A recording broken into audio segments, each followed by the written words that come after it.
Umabot pala hanggang Thailand ang kasikatan ni Catherine at kung bakit, roll VTR!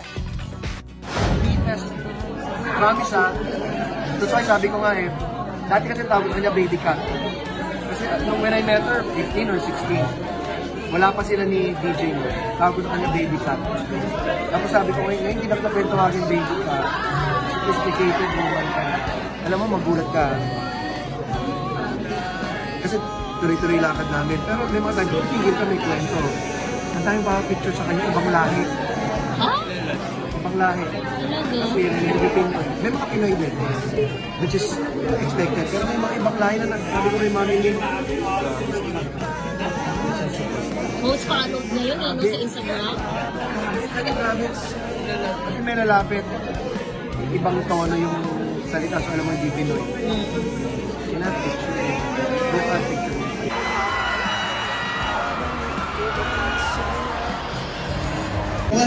Here, Myriad Entertainment, and Alden Richards, and then we'd like to thank all of you guys for making this possible for us.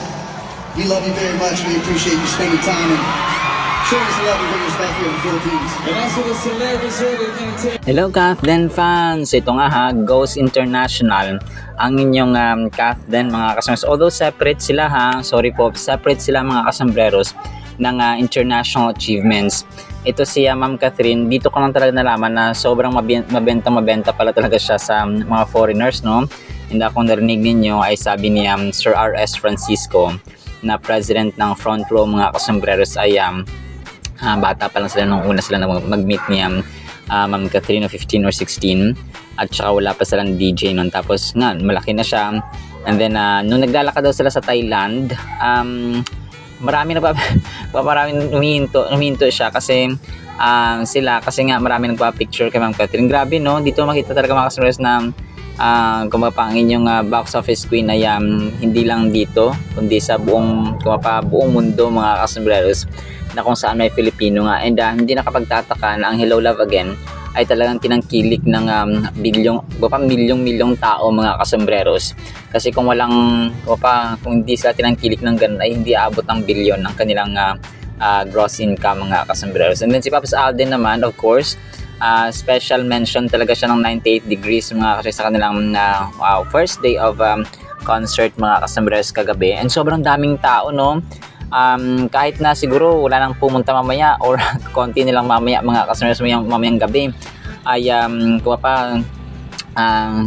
yung kita, yung income, yung commission and so on, kasi gagastos yan mga kasambreros na sa production pa lang ay nakuha na nila yung kanilang kapital mga kasambreros. So yun po na, congrats kay Alden. Nagulat ako dito, talagang minention siya no, Myriad Entertainment at saka yung tawag dito si Sir Alden mismo na pangalan mga kasambreros. So although marami silang pinsalamatan no, yung Soler, ABS-CBN, yung Bangko, yung BPI, and so on mga kasambreros. So sobrang kulit lang and sobrang congratulations talaga sa Kathden mga kasambreros. And then si Ma'am Catherine ay may picture siya kahapon no, with a rain lustre. Hindi ko alam kung part ito ng kanyang glam team mga kasambreros. Habang ito nasa nasa Pilipinas Got Talent. And ito pa, speaking of ito mga kasambreros, another international na naman ito no, collaboration ni Pops Alden kasi mamaya ito kay Ma'am Catherine. Okay. So magkakaroon sila ng di ba, yung London Barrio Fiesta. So kung naalala niyo yung vlog natin no karaan mga kasambreros, yung London Barrio Fiesta. So ito na yun no. Nagkaroon sila ng meeting kasama si Sir Raver at saka si Ma'am Julian San Jose mga kasambreros. Isa yata ito sa management team ng London Barrio Fiesta na event mga kasambreros sa UK. So sabi, today is another good job and thank you so much VFS Global Visa Appointment for providing again to Mr. Alden Richards and Mr. Sam, Miss Diane, Miss Marifed of GMA Sparkle Management, and yesterday. Well done with you si Ma'am Julian San Jose at saka si Sir Raver Cruz mga kasambreros.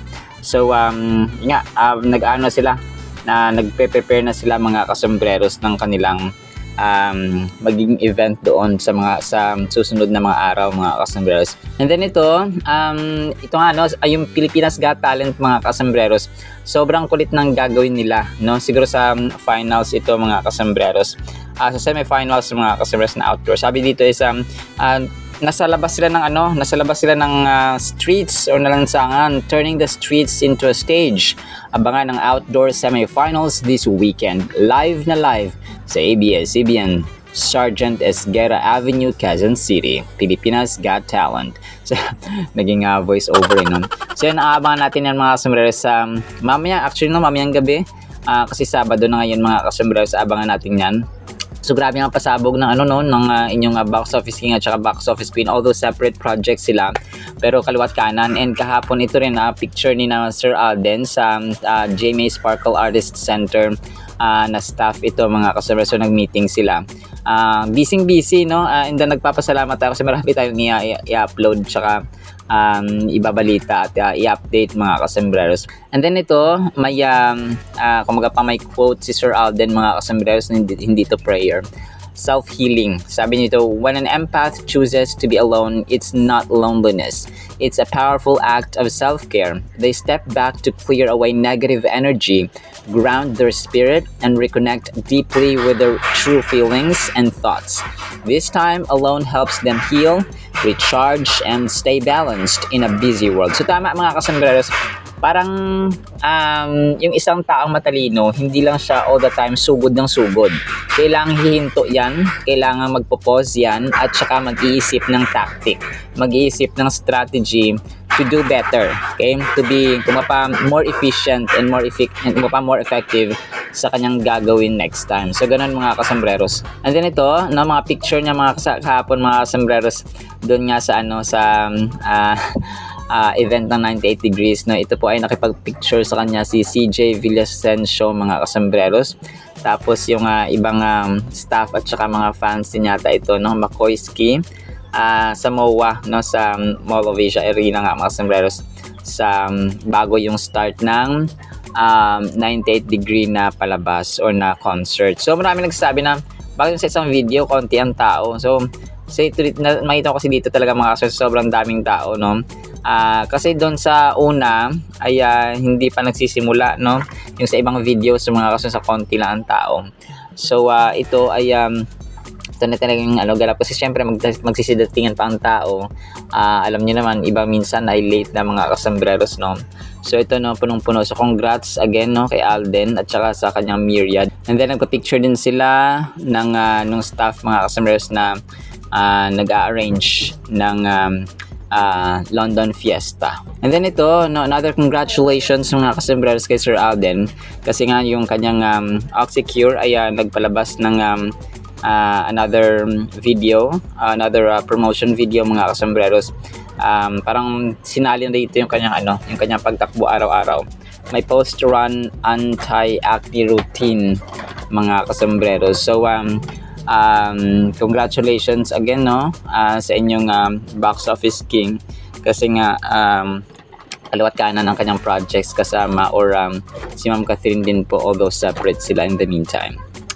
Alright, so naman po in the meantime sa ating Captain items, sana po ay pakinggan po natin ang Word of God. At para po sa ating Word of God, mga kasambreros, ay sobrang ganda po nito. Meron tayong dalawang babaeng characters na ipapakilala, si Martha ka ba o si Mary? Magkapatid ito sila, mga kasambreros, ha? Luke 10:38 to 42. Pero ang babasahin natin ay 40 hanggang 42 lamang, mga kasambreros. But Martha was distracted with much serving, and she approached him, Jesus Christ, and said, Lord, do you not care that my sister, Mary, has left me to serve alone? Therefore tell her, kaya Mary, mga kasambreros. And Jesus answered, tell her to help me. And Jesus answered and said to her, Martha, Martha, you are worried and troubled about many things, but one thing is needed, and Mary has chosen that good part, which will not be taken away from her. As a sort of background story, mga kasambreros, si Jesus Christ po ay bumisita, no, sa Bethany, kung saan nakatira itong si Mary at saka si Martha. Si Martha ay nag-aasikaso kasi syempre may bisita, di ba? Pagka tayo po ay may bisita sa bahay, no, lalo-lalo na Jesus Christ was so significant figure. At saka kumaga pa parang artista, no, parang governor, mayor or presidente si Jesus Christ that time. Kasi he was traveling from town to town, mga kasombreros. So famous talaga siya, kahit mga bulag, mga beggar, mga kasombreros sa lansangan ay nakikilala ang pangalang Jesus Christ.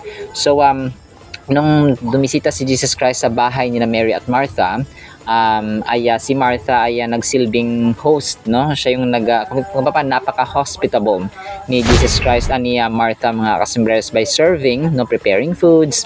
Baka may macaroni ba dyan o spaghetti and so on, mga kasombreros. And then si Mary naman ay wala, no? Si Jesus Christ kasi ay nagsishare ng salita ng Diyos, no, as his part of his main mission, mga kasombreros, ang magbahagi talaga ng salita ng Diyos. So Mary was sitting, no, in front of Jesus Christ, listening to the words of the Lord from the mouth of the Messiah himself. So ito yung background story niyan. So kung kaya si Martha ay nagreklamo, no, na Lord, ano ba, busy ako dito, hindi ba nyo nakikita? Sobrang busy ko, madami akong niluluto, marami akong piniprepare. Pero si Mary, nakaupo lang dyan, no, nakikinig sa inyo. Pero pansinin nyo, mga kasombreros, ito, may mga lessons tayo na titingnan dito, mga kasombreros.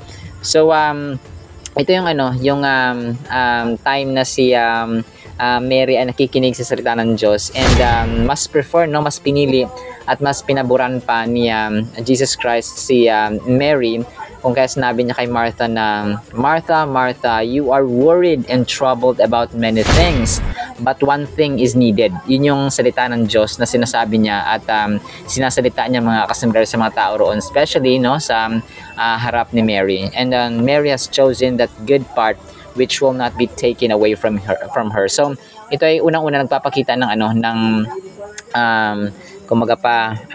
ng power ng salita ng Diyos, mga kasombreros, kasi nga ay hindi na makukuha sa kanya, no, ito yung power at saka amazingness ng salita ng Diyos, mga kasombreros. So yung kanilang hapunan, yes, of course, kailangan ng pagkain, pero ito ay mas pabor si Jesus Christ, mga kasombreros, na ang tao ay mas i-prioritize ang salita ng Diyos, kasi nga Matthew 6:33, no, seek first the kingdom of God and His righteousness, and all things shall be added to you. However, no, magkakaroon tayo ng konting focus or attention dito kay Martha, mga kasombreros. Lesson number 1 na pwede natin matutunan kay Martha, okay? Pero pumili kayo kung kayo ba si Martha, no, mahilig sa abala, no, punong abala parati pag may bisita. Lesson number 1, protect your peace by saying no to yourself. As I said before, Martha was a type of A personality, or type A personality, with a great sense of responsibility and maybe a little perfectionistic. So parang perfectionist siya, mga kasombreros, na, and pero sabi dito ay pwede ka nang magsabi na wag muna. Wag munang maging punong abala, no, makinig muna sa salita ng Diyos.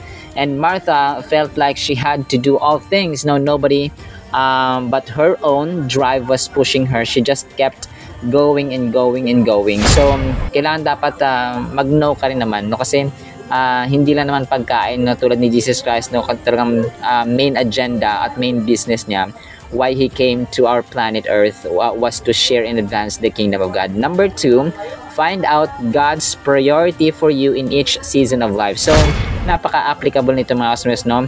Ang salita ng Diyos ay timeless po yan. It doesn't mean na ngayon Generation X, Generation Z, Gen Z, Generation Y, Generation blah blah blah. So hindi po siya nagbabase sa kung anong generations meron tayo. Kasi ang salita ng Diyos ay forever po yan. Ang mundong ito, ang universe, ang multiverse, lahat po yan magugunaw, mga kasombreros. But the word of God will last and stand forever. So yun nga, no, talagang dapat sa ating buhay, priorities, napaka-importante nito, kasi tayo pong mga tao ay hindi natin alam yung priorities natin minsan. Kung kaya nauna yung mga bagay na hindi mahalaga kaysa dun sa mga bagay na mahalaga. Kung kaya dito sa amin talaga, ako kunwari, no, kasi gumagawa ako ng trivia. So unahin ko muna yung salita, yung Word of God, prepare ko muna yung 3 topics each day Tapos yung Kath din na kung sinisearch mga yung trivia. So ganun po siya mga kasambreros, no? Kasi kung nakafollow ka sa TikTok natin at saka sa mga shorts natin dito sa YouTube channel ay gumagawa rin tayo ng trivia ala Little Kuya Kim, and hoping and praying na ma-discover tayo mapanilit ni Kuya Kim at Chenza mga kasambreros. Lesson number 3, care less about what others think and more about what God thinks. So ito rin, no, nagiging people pleaser. Kumaga pa, ano kayang sasabihin ni ganito? Ano kayang sasabihin ni ganyan? We are so concerned about what other people, kumaga pa, opinions, but yung opinion at saka masasabi ng Panginoon na hindi tayo kumaga after doon. So which is dapat mali. Dapat yung pinaka main concern natin, ano kayang masasabi ni Lord? Kung si Jesus Christ, Lord, siya yung nasa lugar ko, ano kayang gagawin niya? Ano kayang sasabihin niya? Ano yung magiging reaction niya? O ano yung magiging approach niya mga customers? So, ganun po dapat. And then, ang next lesson na dapat nating matutunan is reflect often on the motive of your service. Ano ba yung motive ng service natin? Ano ba yung motive ng ginagawa natin? Pera-pera lang ba? Dahil lang ba ito sa ganito, sa ganyan? So, may mga motive, may mga intentions. Kung kaya yung matter of the heart, yung intention of the heart is much more important. Kasi kahit na tumutulong ka, pero ang intention mo naman pala ay manlamang or nag-expect ka ng return. So parang ganun ba mga customers, no? Good actions ay commendable. However, if your heart is not in line with your actions na mabuti, ay hindi rin po maganda. 1 million times 0 is equals 0 mga kasambreros. Next lesson is God is immeasurably patient with us and our shortcomings. So meron kasing dalawang occasions dito na sina Martha and Mary ang bida or part ng characters mga kasambreros. So pero dito ay may mga shortcomings tayo, pero at the end sabi nga ni Lord Jesus Christ, sinabi niya lang kay Martha na Martha, no, na kung sobrang abala mo sa mga bagay na hindi naman gaano importante. Pero ang talang tumatak dito mga kasambreros ay itong yung priority natin. Kung kaya yung salita nga, seek first the kingdom of God and His righteousness, and all these things shall be added unto you as well, ay napakahalagang reminder sa atin sa buhay ni Martha, sa buhay ni Mary mga kasambreros. Siyempre nasa langit na sila, and then sa atin mismo sa pang-araw-araw natin. And ano ba yung pinaka-importante? Kunwari, ganito may mga bibilhin tayo na mga bagay. Ang isipin natin dapat, kailangan ko ba to or gusto ko lang to? So, isa rin yun sa pinakamagandang options or pagsasala, pag-i-extract ng kailangan versus yung gusto mga kasambreros. Kasi ang tao, hindi naman pala niya kailangan, pero binibili niya. Kung kaya nangyayari na short siya or short yung budget mga kasambreros, na hindi niya pa nabibili yung kailangan nila, pero nabili na niya yung gusto niya. Kaya may mga ganun tayong mga instances minsan. Kung kaya napakahalaga na marunong tayong mag-prioritize sa ating buhay. Sa maging practical tayo. Ganun siya mga kasambreros. Alright, so now in the meantime nawapay pagpalain po tayo ng pag-ibig, pananampalataya at pag-asa in the mighty, holy, sweet, magnificent name of the Lord Jesus Christ. And everyone said, Amen and Amen. See you sa next time po mga kasambreros, and paalam po.